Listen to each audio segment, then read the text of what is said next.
Welcome back, guys, for another video. Just a quick update. We got valve covers, we got lifting eye, we got a whole bunch of stuff I've collected since the last time I've talked to you guys, and to give you a little bit of a plan ahead, as well as the final numbers for this build.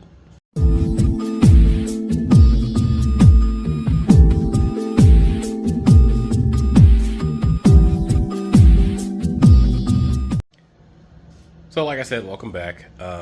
But for those of you who don't want to skip ahead, $59,4206, so $5,942.06 is the total we have from valve cover to oil pan for this long block. Now, obviously, that number is a bit offset, like I had said before, because I sold a bunch of stuff out of the garage here to recoup money. And if you're not doing that while building this kind of stuff on such a small scale with a fairly small budget, I don't know what to tell you, because that's how a lot of us afford to do it and to keep from racking up credit card debt and all that kind of stuff. So for argument's sake, if you wanted to add all the money I made back from stuff I sold that I didn't need, the total's probably closer to 8-ish, maybe 9, touching 9. I'm not going to include the Pro Charger or the torque converter or any of like the transmission filter, any of that stuff, because that's not the engine. And a lot of this stuff here is extra, and I just happen to find deals on it. Like the TCI flex plate was free, and that's a $240 or $250 item. So I can't really include that. I opted to do all these extra steps because it didn't make any sense to spend all this money here and not go the extra mile over here. I mean, okay, so that's probably the extra mile, but you get what I'm saying. So the goal is for this week to get this engine into that Durango out there this weekend. I checked it. The weather looks pretty promising. It's not too hot, not too cold. We're looking at like 70s on Friday. I'm off on Friday, and then like 50s, 60s throughout the weekend. So if I'm going to get it in this car, this weekend is it. Now, will it be running? Probably not. It will be runnable, maybe.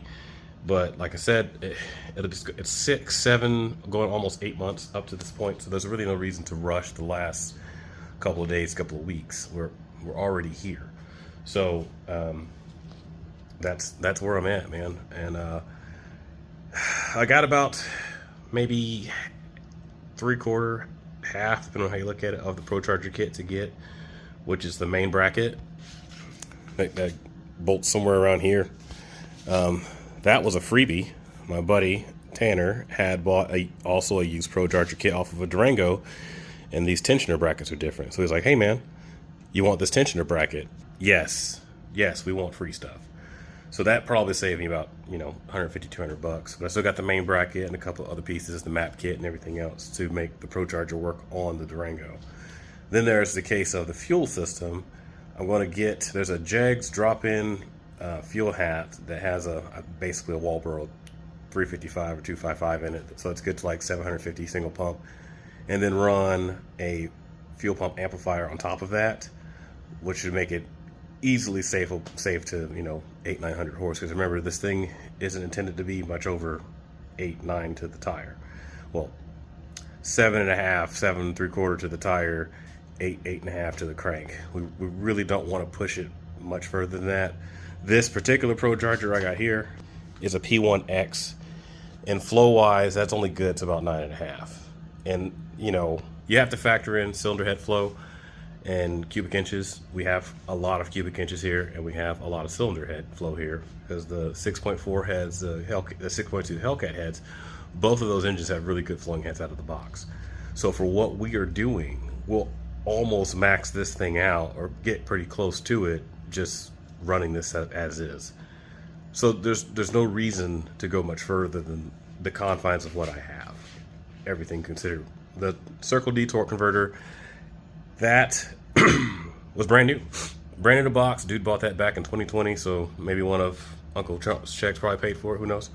But it was a spare for his project, and it sat on the shelf. He did put some fluid in it, ZF8 fluid, like half a quart or something like that, just so the fins weren't dry. And it's been in the box the whole time. It was $800. new, this same converter is like 13, 14 and some change before shipping. So it was a no-brainer. That SFI rated flex plate. We got a new filter for the transmission that's got 240 something thousand miles on it. Supposedly they're lifetime transmissions. So between that, running a liquid moly ATF, what's that, Top Tech 1800 fluid, a better shock absorber, aka torque converter, with a sturdier flex plate, and not racing it. We're not racing it. We're dailying it, driving it. We might slap around some stuff, playing around every now and then on the way to the beach or something, but it's basically just like a family hot rod. That my wife has been trying to reverse psychology me into thinking that she's going to drive all the time. No. Maybe. I don't know. She's pretty cute, so she'll probably have her way. Just saying. Anyways, other than that, that's pretty much what we got, man. I mean, there's not a whole lot to report on outside of simply putting this in the car. Now, I haven't made any videos for at least a week or two, so I just kind of wanted to reconnect some of you guys, let me know where I'm at. But that's pretty much it as far as the Durango is concerned. Now, that EJ25 you see back there, we're kind of putting that on hold for a minute. My oldest did get a job, and he wants to drive. He didn't really have a choice, really. But we're going to probably reshape that project to keep it within the scope of a high school kid's budget, which is nothing. But we're going to fix that car in such a way that he'll be able to afford to maintain it, because the whole idea is to teach him about life. And I don't want to put a hot rod of an engine, that one, into a car that he ultimately can't afford to maintain, because that would be setting him up for failure. I'll wait till he buys his first project car and he can do that on his own. As far as the GTO is concerned, I did find a parts distributor in Australia, and I'll share his information and tell you guys all about him in probably the next GTO update video. But just let you know, we did find a supplier. I do have a shipping quote. It's a reasonable one to come from Australia all the way to Indianapolis, and then I'll have to go to a warehouse in Indianapolis and pick up the parts and bring them home. Not a big deal. Indianapolis is roughly 9 hours from me. I used to drive for a living. I thoroughly enjoy driving, and we'll probably take the Durango on that trip to pick up those parts to kind of keep all the projects, you know, connected, so to speak. But we have a ton of parts. I haven't talked about the GTO a lot, but Michael sent a whole bunch of stuff to include a charger, cooler, piping, some brackets, couplings and everything for the GTO. I just haven't really put a big focus on it because I'm trying to get this, this way, that done. And so we're on the home stretch for this thing, and I'm pretty stoked about it. Even though there's a good chance it's going to get commandeered as soon as it's done. As soon as it's done, I'm going to get, you know, puppy eyes and whatever. So that's pretty much where we're at, man. I'm over the moon. I'm going to push really hard to try to sell a few more odd-end things. I have a whole dump trailer out there from my trucking business that I need somebody to buy, because once that sells, I'll instantly be able to get the last final parts for the Durango project to include the rest of the Pro Charger kit that I need and have it done in a week. But just look at it. Look at it. Just look at it.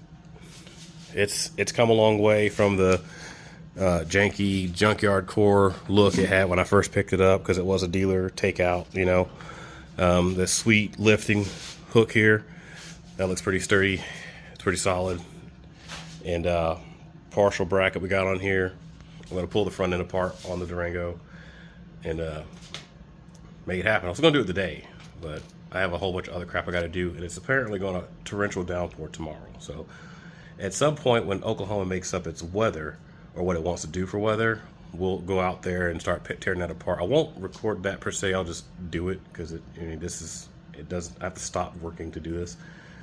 But we'll get the front end apart. This is 99% ready to go into the car. I'm going to bolt the long tubes on it, pull the front end apart, move some wiring harnesses still out the way, and I should be able to just shoehorn this thing right on in there. Torque converter first, obviously, because that's going to get awkward to put all this bolted together. The torque converter's not in there. But yeah, that's the goal, man. So hopefully the next Durango update will be either it running or very near running. So that's where I'm at, man. But as always, thanks for watching.